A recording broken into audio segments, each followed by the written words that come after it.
अस्सलाम वालेकुम फ्रेंड्स, मैं हूं दाऊद और आप लोग देख रहे हैं क्रिकेट लवर एली शो। यूएसए से जुड़ रहा हूं इस टाइम आपके साथ।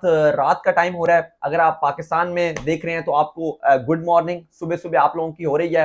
और आई होप कि आप लोगों की अच्छी सुबह होगी आज, क्योंकि आज के ही दिन और आप लोग सुबह का जो आगाज कर रहे हैं, आज के दिन ही पाकिस्तान टीम ने अपनी T20 वर्ल्ड कप की कैंपेन का आगाज करना है। और पाकिस्तान टीम पहली बार डल्लास में खेलेगी, यूएसए के साथ पाकिस्तान टीम भिड़ेगी। कुछ इस पे बात करेंगे। मौसम कैसा होने जा रहा है डल्लास का, बहुत इंपॉर्टेंट है, क्योंकि आपको पता है अगर आप गूगल पे सर्च करो और लिखो डल्लास वेदर तो आपको लिखा हुआ नजर आएगा फ्लड वार्निंग। तो क्या सीन है, बारिश होगी या क्या हवाएं चल रही हैं, कैसा मौसम है, मैच हो सकता है? क्योंकि आपको याद होगा जो यूएसए और बांग्लादेश का वार्म अप मैच था वो भी नहीं हो सका था डल्लास में, क्योंकि तूफान आया था, बड़ा हैवी किस्म का तूफान था, जिसकी वजह से जो आप कह लो कि जो स्ट्रक्चर है यूएस आप जो डल्लास स्टेडियम है वो बड़ा ही, अगर आप देखो तो लिमिटेड सा और ऐसे लगाए हुए हैं, खुद से ही आप कह लो बहुत सारी चीजें लगाई हुई हैं, तो काफी निजाम उलट पुलट हो गया था। जो स्क्रीन लगी थी वो टूट गई थी, लेकिन फिलहाल उसकी मुरम्मत भी कर दी गई है। वो कैसीनो उस पर बात करेंगे। और दो और भी मैच खेले गए T20 वर्ल्ड कप के, एक इंडिया वर्सेस आयरलैंड का, वो तो आपको पता है भारतीय टीम ने आयरलैंड को हरा दिया। लेकिन इसके अलावा ऑस्ट्रेलिया और ओमान का बड़ा जबरदस्त मैच था। पहले ओमान ने बड़ा शानदार किस्म का जो है वो कम बैक किया, ऑस्ट्रेलिया को बड़ा पकड़ के रखा था इस पूरे मैच में, लेकिन उसके बाद ओमान जो है वो बैटिंग में बहुत लड़खड़ा गया। युगांडा ने बड़ी तारीख रकम किया पापुआ न्यू गिनी के अगेंस्ट और पहली जीत T20 वर्ल्ड कप की हासिल किया है। अलबत्ता मैच काफी एंड तक गया, 7 खिलाड़ी आउट हो गए थे युगांडा के, लेकिन बहरहाल उन्होंने मैच भी जीत लिया, जिस पे भी बात करेंगे। और भी कुछ खबरें नजर आ रही हैं। हर्षा बोगले ने बड़ा ही बरहमी का इजहार किया नासो स्टेडियम जहां पे होस्ट कर रहे हैं, जिसने पाकिस्तान और इंडिया को बहुत हाइप बनी हुई है यहाँ पर, स्पेशली इंडियन और पाकिस्तान कम्युनिटी में, कि पहली बार यूएसए होस्ट करने जा रहे हैं इंडिया वर्सेस पाकिस्तान के मैच को। लेकिन हर्षा बोगले बड़ा नाखुश है। उन्होंने कहा कि इस तरह की पिच पे वो कहते हैं कि मैं इमेजिन भी नहीं कर पा रहा कि इंडिया वर्सेस पाकिस्तान का मैच इस पिच पे होगा। कुछ इस पे भी बात करेंगे। चलें, आई होप आप लोग जो है वो आपकी अच्छी सुबह का आगाज हो चुका है, लेकिन यहाँ पर तो भी रात का ही समय है। लेकिन इसके बाद सुबह सुबह यहाँ पर तो क्योंकि मैच खेला जाना है, जाहिर है पाकिस्तानी टाइम के मुताबिक तो रात को मैच है, लेकिन यहाँ पर सुबह सुबह आप कहो कि यहाँ पे मैच खेला जाएगा। पाकिस्तान की प्लेइंग 11 पे तो आपको पता है रात को पाकिस्तानी टाइम के मुताबिक हम जुड़े थे, मैं और अली, तो काफी चीजें हम डिस्कस कर रहे थे। इमाद असीम के वाले से बात की कि इमाद असीम ऑलरेडी रूल्ड आउट हो चुके हैं, वो अवेलेबल नहीं रहेंगे। 4 फास्ट बॉलर के साथ जाने का इरादा रखते हैं। बाबर आजम, मोहम्मद आमिर बड़े होपफुल हैं कि पाकिस्तान T20 वर्ल्ड कप में अच्छी परफॉर्मेंस दिखाएगा, डिस्पाइट कि पाकिस्तान का दौरा इंग्लैंड एक बहुत ही बुरा रहा, बारिश ने अलग मजा खराब किया। और बाकी जो हमारे प्लेयर्स की परफॉर्मेंस थी, चाहे वो बॉलर्स हों, चाहे वो बैटर्स हों, चाहे वो कप्तानी हो, मिल मिला के कुछ भी हासिल नहीं हुआ। इवन आयरलैंड के अगेंस्ट भी कुछ खास मजा नहीं आया। इवन एक मैच जीतने के बाद हमारे चेयरमैन साहब ने जरूर बोला था कि पाकिस्तान की टीम बहुत स्ट्रांग है, लेकिन आयरलैंड से भी सिर्फ एक ही मैच जीत सके। उसके बाद आपको आपके सामने ही पाकिस्तान की परफॉर्मेंस, सॉरी, आयरलैंड एक पाकिस्तान के अगेंस्ट मैच जीता, फिर हमने सीरीज जरूर जीत ली, लेकिन उसके बाद फिर इंग्लैंड के सामने जो हालत थी, मेरे ख्याल से अगर आप मुझसे पूछे तो जब मैं आज आप कह लो कि अब तो एक दिन हो गया, ऑलमोस्ट हो रहा है, अभी तक खैर मैं सोया नहीं हूँ, इतनी लंबी फ्लाइट ली थी, उसके बाद चीजें यहाँ पे कुछ मैनेज करनी थी। आईसीसी का आप कह लो जो कार्ड वगैरह वो भी आईसीसी की तरफ से मिल गया, वो भी आपको मैं लाके दिखा देता हूँ अपना जो T20 वर्ल्ड कप 24 में एक्सक्लूसिव कवरेज आपको जो देखने को मिलेगी। तो ये जो आईसीसी का कार्ड है वो भी अब जो है वो आ चुका है, और ये आईसीसी का जो कार्ड आईसीसी ने वो भी दे दिया। लेकिन इंपॉर्टेंट ये है कि चले मैं तो नहीं सोया 32 घंटे की ऑलमोस्ट फ्लाइट लेके, अभी तक थकान उतरी नहीं, क्योंकि बाकी काम वगैरह थे और काफी यहाँ पे चीजें देखनी थी, तो इसलिए मतलब उस तरह से देखनी थी कि मैनेज करनी थी, लाइक इंटरनेट वगैरह, सिम वगैरह। और मेरी चेक इन का टाइम भी थोड़ा होटल का थोड़ा लेट था, मैं आपको पता जल्दी आ गया था, लेकिन यहाँ पे मेरा शाम 4 बजे था। तो काफी एहसन भाई हैं, उन्होंने काफी ज्यादा हेल्प आउट भी किया, बहुत अच्छा रहा। लेकिन इंपॉर्टेंट ये है कि जो पाकिस्तान टीम है उसकी तैयारी के हवाले से मैं बात करना चाह रहा हूँ कि मैं ये समझ रहा हूँ कि जितना मैंने यहाँ पे चीजें देखी हैं बड़ी नई है, स्पेशली नासो स्टेडियम में अगर आप पिच देखो बहुत डिफरेंट है, पाकिस्तान यहाँ कभी नहीं खेला। डल्लास में अगर आप देखो तो थोड़ा सा फैंस में भी यहाँ पे पाकिस्तान टीम को लेकर खौफ पाया जाता है। खौफ किस तरह का? उस तरह से कि पाकिस्तान टीम कभी भी नहीं खेली डल्लास में। इवन यूएसए, मुझे नहीं लगता कि वो यूएसए और Pakistan team on the paper देखो तो कोई कंपैरिजन होता है, लेकिन जैसे कनाडा के अगेंस्ट यूएसए ने अपनी कैंपेन का आगाज किया, फिर यूएसए ने बांग्लादेश को हराया 2-1 से। आखिरी मैच बांग्लादेश जीत गई थी, जिसमें मुस्ताफिज रहमान ने बहुत अच्छी गेंदबाजी की थी, लेकिन जो पहले 2 मैच थे वो बांग्लादेश को बिल्कुल डिस्ट्रॉय कर रख दिया यूएसए ने। और फिर जिस तरह से यूएसए ने कनाडा के अगेंस्ट मैच खेला, स्पेशली एरन जॉन्स जो बारबेडॉस के हैं, बहुत ज्यादा उनकी बात की जा रही है यहाँ पर कि भाई वो पाकिस्तान के लिए बहुत बड़ी थ्रेट हो सकते हैं। एरन जॉन्स ने जैसे परफॉर्मेंस दिखाई है, जिस तरह से वो अग्रेसिव खेले हैं, उनको थोड़ा सा पाकिस्तान एक डिफेंसिव मोड पर खेलता हुआ नजर आया है। अगेंस्ट इंग्लैंड भी 15 ओवर्स में पाकिस्तान मैच हार गया, और लगातार पाकिस्तान जो अपने पीछे सीरीज लगा कर आ रहा है वो हार लगा कर आ रहा है। और अगर आप दूसरी तरफ अगर आप यूएसए की बात करते हो, वो एक छोटी टीम है, लेकिन उसके पीछे सिर्फ और सिर्फ जीतें लगी हुई हैं, चाहे वो बांग्लादेश के सूरत में, वो भी उनके लिए बड़ी जीत है यूएसए के लिए।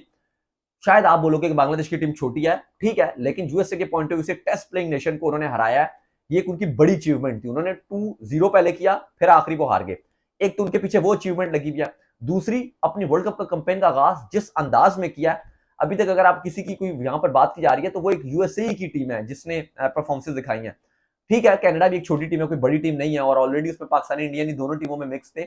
लेकिन आप अगर देखो तो जो अभी तक बाकी मैच हुए उसमें कोई इतनी अच्छी परफॉर्मेंस देखने को नहीं मिली जो उस हवाले से। इवन स्कॉटलैंड और इंग्लैंड का मैच थोड़ा सा मजेदार हो सकता था, जैसे स्कॉटलैंड ने आगाज किया हुआ था, 0 उनका आउट था, बड़ी ताबड़तोड़ बैटिंग कर रहे थे, लेकिन बारिश की नजर मैच हो गया। लेकिन अगर आप देखो तो पाकिस्तान के लिए थ्रेट है यूएस से, ये देखते हुए कि जो हमारी फ्रंट लाइन फास्ट बॉलिंग है वो थोड़ी सी आउट ऑफ फॉर्म नजर आ रही है। लेकिन इन सब के बावजूद इंशाल्लाह आई होप कि पाकिस्तान जीत के साथ आगाज करेगा, और जीत चाहे वो छोटी टीम के अगेंस्ट आए चाहे वो बड़ी टीम के अगेंस्ट आए, ये आप बात याद रखिएगा कि जीत एट द एंड कॉन्फिडेंस देती है, और पाकिस्तान को इंडिया वाले मैच से पहले ये जीत चाहिए। और अगर पाकिस्तान ये जीत लेता है तो कहीं ना कहीं बहुत अच्छा रहेगा। लेकिन टी20 के लिहाज से अगर आप सही तरीके से देखो तो पाकिस्तान की जो 11 बन रही है वो आइडियलाइज 11 नहीं बन रही, स्पेशली इमाद वसीम के ना होने से। कहीं ना कहीं ये नहीं कि बींग आप दूर से देखो तो आपको कि 11 बेस्ट 11 नहीं है। इवन अगर आप बाबर आजम या जो टीम मैनेजमेंट है उनके पॉइंट ऑफ व्यू से देखो तो उनको भी लगता है कि पाकिस्तान की बेस्ट 11 नहीं है, क्योंकि वो ये मान के चल रहे थे कि 2 ऑलराउंडर्स शादाब और इमाद खेलेंगे और 3 fast bowler.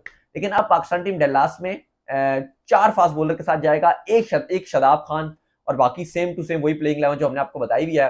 Babar Rizwan opening, 3 पे उस्मान खान, फिर 4 पे फखर, फिर आजम खान, फिर इफ्तिखार, शादाब, और उसके बाद फिर आपके जो 4 फास्ट बॉलर आएंगे, शाहीन, आमिर, आपके हारिस सऊफ और नसीम शाह। लेकिन ये पाकिस्तान का बेस्ट कॉम्बिनेशन नहीं है, क्योंकि बैटिंग की अगर आप बात करते हो तो बहुत जल्दी ऐसा लगता है कि पाकिस्तान की जो बैटिंग है वो सिमट सी गई है।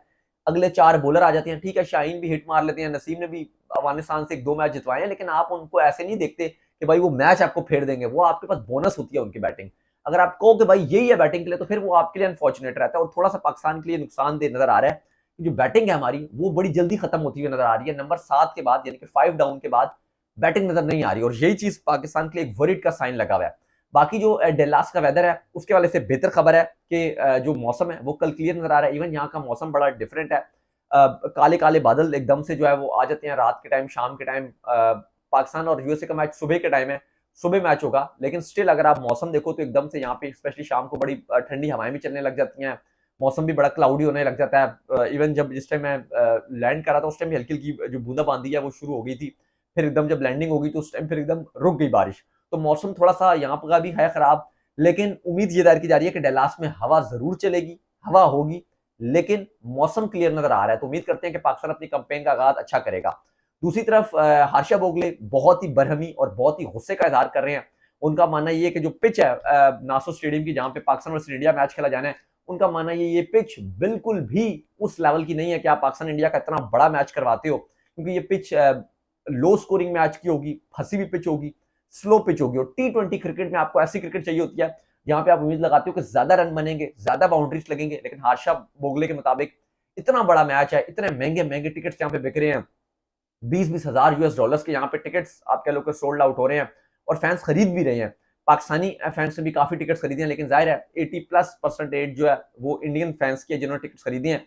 लेकिन उसके बावजूद यहाँ पे अगर इतना बेकार किस्म का मैच होता है, बेशक कोई भी जीतता है, इवन हार्षा बोगले ने भी बात की और बाकी भी लोग ये बात कर रहे हैं कि रिगार्डलेस ऑफ द रिजल्ट कोई भी टीम जीतती है, लेकिन इस तरह का मैच नहीं होना चाहिए कि बिल्कुल ही थकी हुई पिच पे हो। तो ये भी काफी वरीड का साइन है कि जिस तरह से आज इंडिया आयरलैंड का मैच हुआ, और फिर मैं तो बार बार ये बात कर रहा हूँ कि पाकिस्तान को इतनी अगर गंदी पिच है, इतनी मुश्किल पिच है, तो पाकिस्तान को यहाँ पे इंडिया से पहले एटलीस्ट कनाडा वाला मैच खेलना चाहिए था। और कनाडा से भी अलावा मेरा तो ये पॉइंट था, सीधा सीधा मैं पहले से बात कर रहा था कि पीसीबी को चाहिए था कि वो ईसीबी से बात करता कि भाई आपकी जो इंग्लैंड के साथ सीरीज है ना, इसको आप पहले शेड्यूल करो, थोड़ा इसको आप शेड्यूल को चेंज करो, आप इसको खत्म करो, 20-22 मई तक आप सीरीज खत्म करते, आप यहाँ पे आते एटलीस्ट अपने 2 वार्म अप मैच रखवाते, नासर स्टेडियम में आप रखते अपने 2 वार्म अप मैच, जैसे इंडिया ने रखवाया, उन्होंने खुद क्या क्या रखवाया कि उनका फ्लोरिडा में बांग्लादेश से जो खेलना है इंडिया ने वार्म अप मैच, वो फ्लोरिडा में था, लेकिन इंडिया ने कहा भाई हम आईपीएल खेलकर आ रहे हैं, हम इतना ट्रैवल नहीं करेंगे, तो हमें नासो में ही खेलना है। तो उन्होंने नासो मैच स्टेडियम न्यूयॉर्क में प्रैक्टिस किया अपना वार्म अप मैच, और फिर आयरलैंड को भी आज उन्होंने यहीं पर ही हराया।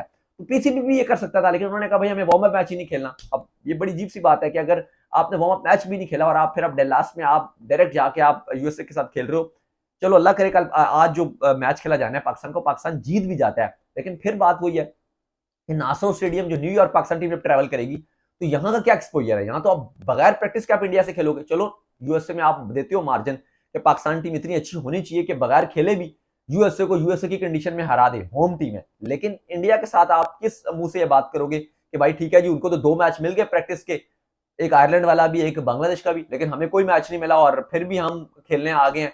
और पिच भी इस तरह की है ना, अगर आप पिच देखो ना, चलो पिच आप फ्रीक्वेंट ऐसी लगे कि यार ठीक है जी उस तरह की पिच है, उस तरह की पिच है, आप को जी बड़ा फ्लैट विकेट है, तो आप कहो ठीक है जी हमें कोई जरूरत नहीं है खेलने की, लेकिन बैटर्स के लिए भी मुश्किलात है क्योंकि इतनी आसान नहीं है, आउटफील्ड बड़ी डिफरेंट है। तो उस लिहाज से मेरे ख्याल से यहाँ पे पाकिस्तान को मैच खेलना चाहिए था। और मोस्ट इंपॉर्टेंट, पाकिस्तान यहाँ प्रैक्टिस भी नहीं करेगा, ये भी तो आप देखिए, सिर्फ एक दिन 9 तारीख को पाकिस्तान ने इंडिया के साथ मैच खेलना और 8 जून को खाली पाकिस्तान टीम प्रैक्टिस करेगी। तो ये अब इसमें आप किसी को भी कसूरवार नहीं ठहराओगे जी जी इंडिया ने एक्स्ट्रा एडवांटेज ले लिया या आईसीसी ने फलाना कर दिया। इसमें गलती हमारी अपनी भी है क्योंकि हमने वार्म अप मैच नहीं खेला, हमने आईसीसी को पहले इन्फॉर्म कर दिया कि हमें वार्म अप मैच नहीं खेलना। हाँ, बाद में आप ये ब्लेम कर सकते हो कि यार पाकिस्तान को फिर डल्लास में क्यों मैच मिल रहा है, चलो ये आप बात मानोगे, लेकिन आधी गलती हमारी अपनी भी है कि चलो डल्लास में अगर हमें न्यूयॉर्क में मैच मिल जाता, लेकिन फिर भी वो हमारे लिए फर्स्ट मैच था, तो एटलीस्ट पाकिस्तान को प्रैक्टिस का तो मौका मिलना चाहिए था। यहाँ पे पाकिस्तान टीम पहले आती, इंग्लैंड से वहां पे तो खेल रहे हैं लेकिन वो कंडीशन ही डिफरेंट है, और वो भी कुछ खाया पिया तो कुछ भी नहीं, वो भी हार ही गए और बुरी तरह से कॉन्फिडेंस ही शैटर्ड हुआ वहां खेल के भी।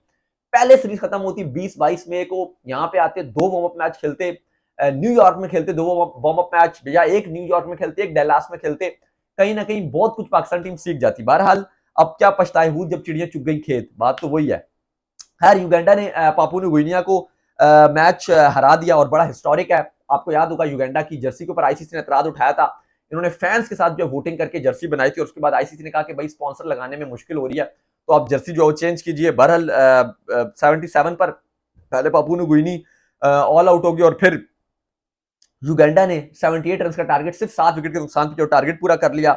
दूसरी तरफ अगर आप बात करें तो इंडिया ने तो चले अपना मैच जीता ही जीता है, लेकिन ऑस्ट्रेलिया और ओमान का मैच भी अब से कुछ देर में खत्म होने वाला है और लग ऐसे रहा है कि ऑस्ट्रेलिया जो है वो अच्छी ऊपर पोजीशन में आ गया, क्योंकि स्टार्ट ऑस्ट्रेलिया का भी बड़ा बेकार किस्म का था, लेकिन फिर भी 164 रन बना सके 5 विकेट के नुकसान पे।